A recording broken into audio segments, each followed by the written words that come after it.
Hello everyone, welcome to the 5 Minutes Podcast. Today I like to talk about Minimax strategies in project management.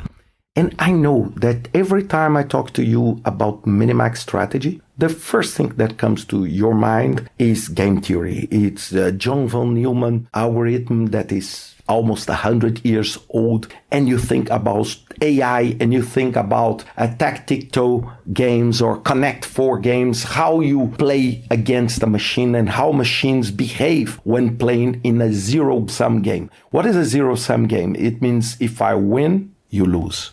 And what I want to share with you, I don't want to talk about algorithms here. It's not the intent of this episode. The intent of this episode is to explain philosophically and psychologically what is this strategy. So the Minimax strategy, the name answers everything to us.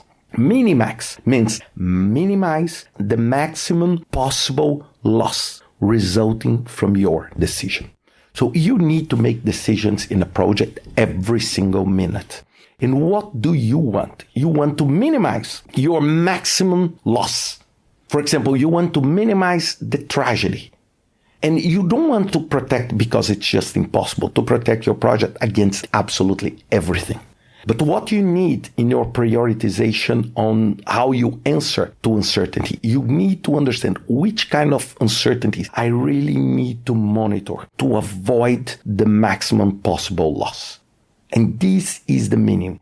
It's a very key thing for you to make decisions under uncertainty. Let me go one step back and talk about, for example, a normal game or tic-tac-toe. You put the X and you put the circle. In every step, of course, you want to win the game. But why do you use Minimax? Because sometimes I know, look, if I put an X here in the next round, I will win. But there is a problem. If I put my X here, I will not have the next turn because my opponent will win the game. So I need to block my opponent to create the maximum damage. And what is the maximum damage on this game? Is to lose the game, right? This is why, for example, when you put very, I would say, strong machine learning algorithms to play against each other in this kind of tic-tac-toe game, what happens? It's all draw. Nobody wins because they always use a minimax, and because there are limited amount of possibilities, there is always, pretty much always, a tie. And this is exactly what I'm suggesting you to do. And not to look for a tie, but imagine now that you don't have an opponent in your project, but your opponent in your project is uncertainty, is the uncertainty.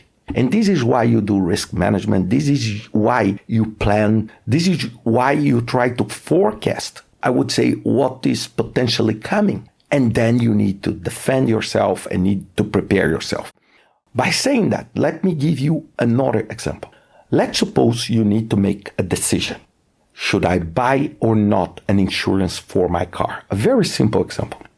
Before you make this decision, you need to understand what is the maximum possible loss I will have. Okay, it's to lose my car. And I can lose this car by two things. By crashing the car, or for example, by having the car stolen. Okay, and let's suppose that you look and you see that based on statistics of crime and accidents, there is a higher possibility for you to lose your car by being stolen.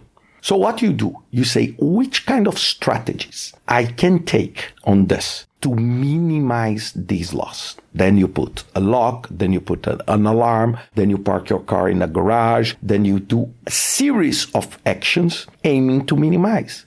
And if you do that, maybe you will decide not to buy the insurance because you are minimizing the maximum possible loss. Another example, let's suppose you have a project that is 100 days, okay? And this is the deadline. Most of the time, people are focused on delivering on these 100 days. But let's suppose that something happens to you. You notice in your contract that if you deliver the project later than 120 days, it means not 100, but 120 days, you will have a penalty or a fine that is huge, that is incredibly high. So what is your Minimax strategy? Your Minimax strategy is not to put an effort to deliver the project in 100 days. It's how I can avoid that penalty. how I can avoid that penalty of 120. So you work and you create all your mitigation plan. You create all the changes in your scope to minimize, because you say, look, if I deliver in 103 days, it's not a big deal.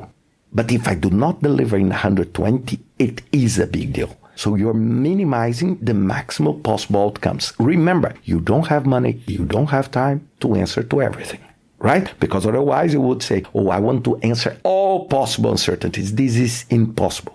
So this is why the Minimax strategy helps you to focus on really what is the biggest, I would say, the biggest enemy of you delivering your project. Another thing that is interesting, another case, it's what is called maximin. Sometimes it's exactly the opposite. It means Minimax, you minimize your own maximum possible loss.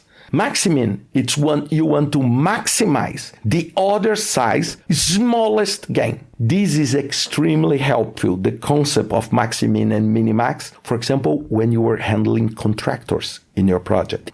Because there is this process of claims. For example, if you are in an infrastructure work, so the contractor wants to raise claims about unpaid work and you want to minimize. So what is the strategy for you is to maximize your contractor smallest gain, smallest possible. Means you may lose, but you will lose the smallest amount. This is one relevant strategy that many times we use in procurement, we use in contracts to reduce our uncertainty related to the behavior, for example, of your client, if you are a contractor, or your contractor, if you are on the client side. So it's a good point for you to think about, because you cannot answer and try to minimize every single loss, because it's just impossible. It's unfeasible. So you need to understand which losses are the maximum ones, and this is exactly how you should prioritize your answers. So think about that. There's a lot of videos on YouTube about this. Take a look. You'll see that is the psychological and philosophical meaning is super nice. I hope you enjoyed this podcast, and see you next week with another 5 Minutes podcast.